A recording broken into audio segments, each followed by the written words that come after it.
Hello दोस्तों। तो कैसे हो आप सब? आपका स्वागत करता हूं आपके अपने यूट्यूब चैनल विजय काले सेटिस में। दोस्तों, हमने इलेक्ट्रीशियन ट्रेड के लिए मॉडल पेपर 1 डिस्कस कर लिया था, जिसमें हमने 20 क्वेश्चन को डिस्कस किया था।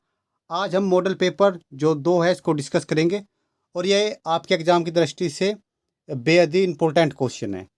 ठीक है दोस्तों। और जो जुलाई का फर्स्ट वीक होगा, फर्स्ट वीक जैसे ही स्टार्ट होगा, उसमें आपको मैं जो प्रीवियस जो पेपर में क्वेश्चन पूछे गए हैं उनको हम डिस्कस करेंगे। दूसरा, जो आपको प्रैक्टिस करनी है टेस्ट की, उसके लिए मैं बताऊंगा प्रैक्टिस आपको कहाँ से करनी है। ठीक है, तो चलिए आगे बढ़ते हैं।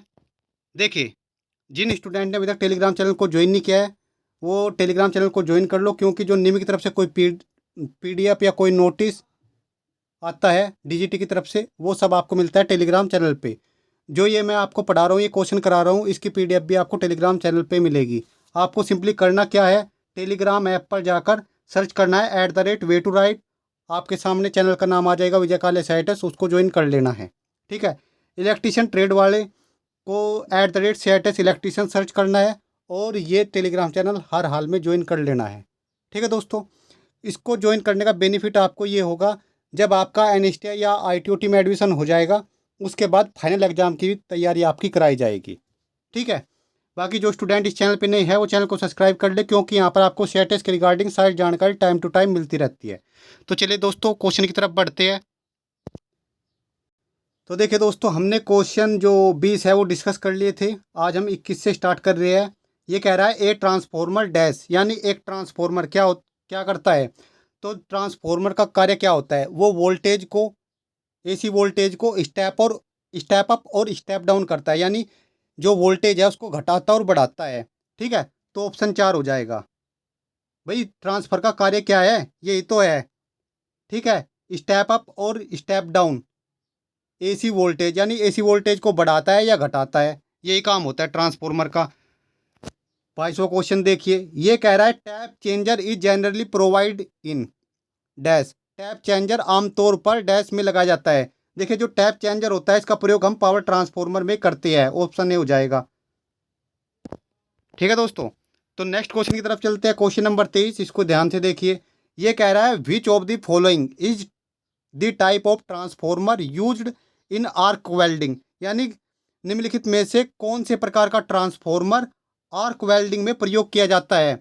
तो मैं आपको बता दूं, जो आर्क वेल्डिंग में हम ट्रांसफॉर्मर यूज करते हैं वो करते हैं हम step down transformer.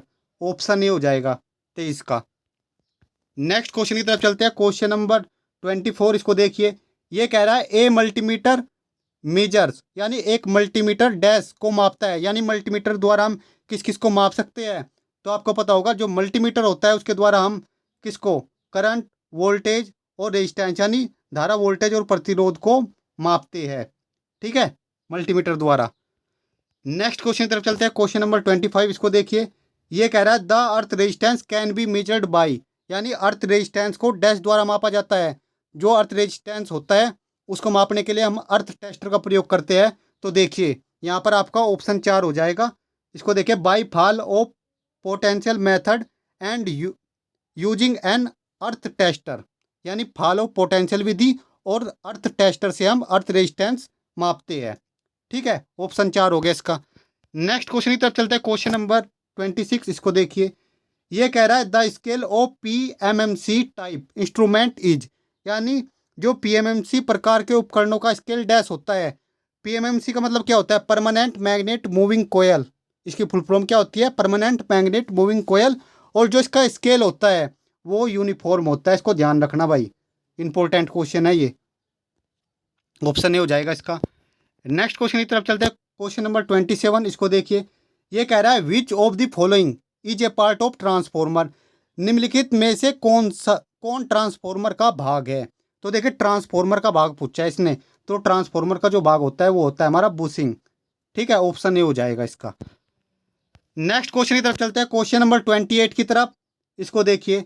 Which of the following law is related to illumination, निम्नलिखित में से कौन सा नियम परिदीप्ति से संबंधित है, इल्यूमिनेशन से संबंधित है, कौन सा नियम है। तो उसको ध्यान रख लेना भाई।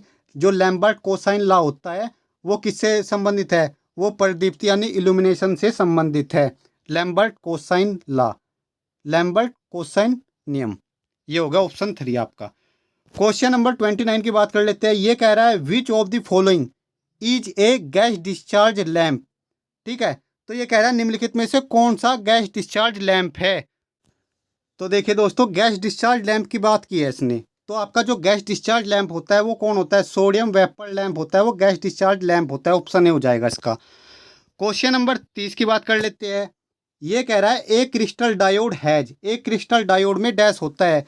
तो आपको पता होगा जो एक क्रिस्टल डायोड होता है उसमें एक पीएन जंक्शन होता है। भाई डायोड में क्या होता है, पीएन जंक्शन तो एक ही होता है ना, तो ऑप्शन ए हो जाएगा आपका। नेक्स्ट क्वेश्चन की तरफ चलते हैं। Question number 31। देखिए ये क्या कह रहा है, ये कह रहा है the number of depletion layer in A transistor is dash. एक ट्रांजिस्टर में रिक्तीकरण परतों की संख्या डैश है। देखिए रिक्तीकरण परतों की संख्या पूछी है इसने, यानी डिप्लीशन लेयर किसमें, ट्रांजिस्टर में। तो मैं आपको बता दूं कितनी होती है, 2 होती है। ठीक है, ऑप्शन 4 हो जाएगा इसका। नेक्स्ट क्वेश्चन की तरफ चलते हैं, इसको देखो। ये कह रहा है question number 32 the output of a rectifier circuit without filter is dash. Filter के बिना एक रेक्टिफायर सर्किट का आउटपुट है।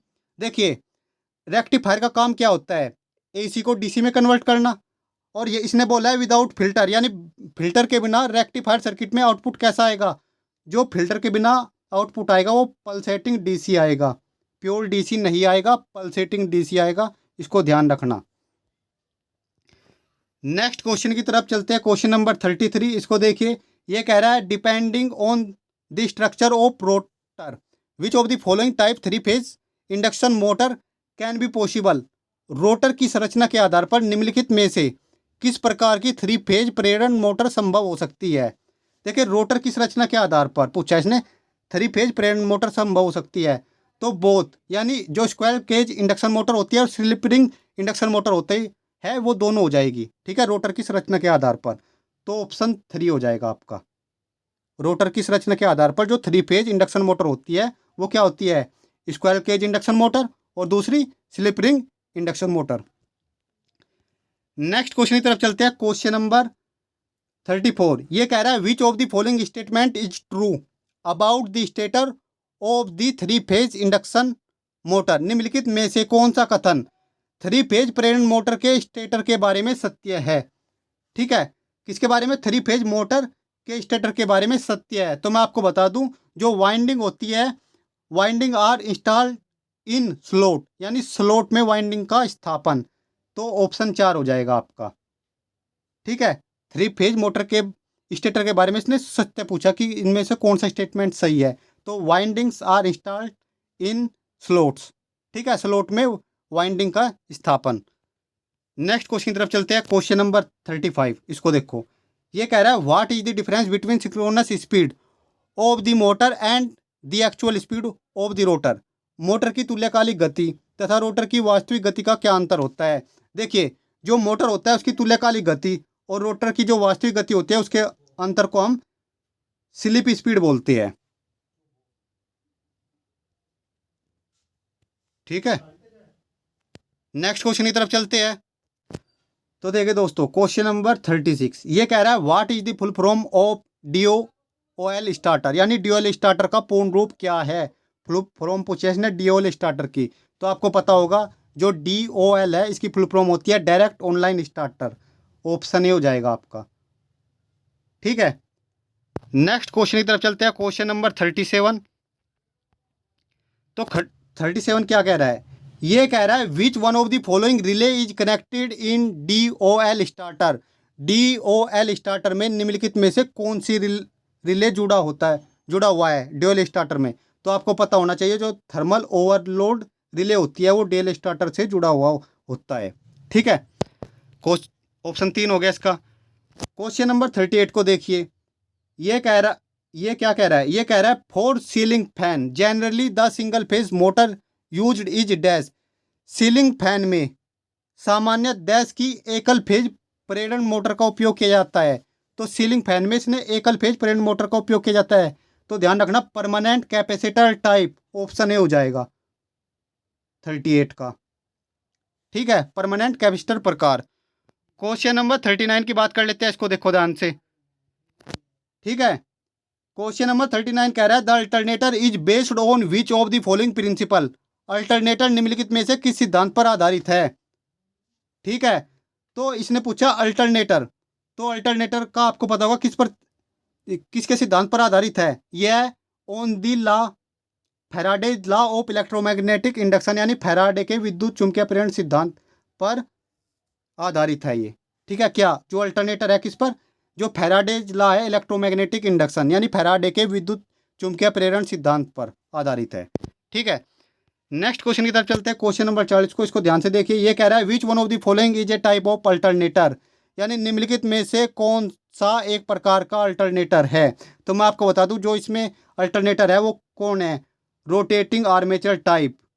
ठीक है, इसने टाइप ऑफ अल्टरनेटर पूछा है तो ऑप्शन 4 हो जाएगा आपका, रोटेटिंग आर्मेचर टाइप। ठीक है दोस्तों, तो आज के हमने 20 क्वेश्चन डिस्कस कर लिया है। नेक्स्ट क्लास में हम आगे क्वेश्चन डिस्कस करेंगे। कुछ स्टूडेंट के कमेंट भी आए थे कि क्वेश्चन का लेवल अप कीजिए। मैं आपको बता दूं इससे लेवल ऊपर नहीं जाएगा। ठीक है, अब देख लो ITI का बच्चा कैसा होता है, उसी हिसाब से आपका एग्जाम आएगा। भले आप बीटेक के स्टूडेंट हो या आपने पॉलिटेक्निक कर रखे हो, उससे मतलब नहीं होता। जो आपका एग्जाम आएगा वो ITI के आधार पर ही आएगा। ठीक है, बाकी किसी स्टूडेंट को कोई डाउट है तो वो कमेंट करके पूछ सकता है। ठीक है दोस्तों, अगर आपको अपनी तैयारी और अच्छे से करनी है तो आप ये क्वेश्चन बैंक ले सकते हो, नीचे डिस्क्रिप्शन में आपको लिंक मिल जाएगा। बाकी कमेंट करके बताना है आपको क्लास कैसी लगी है, अगर अच्छी लगे तो वीडियो को लाइक कर देना। ठीक है दोस्तों।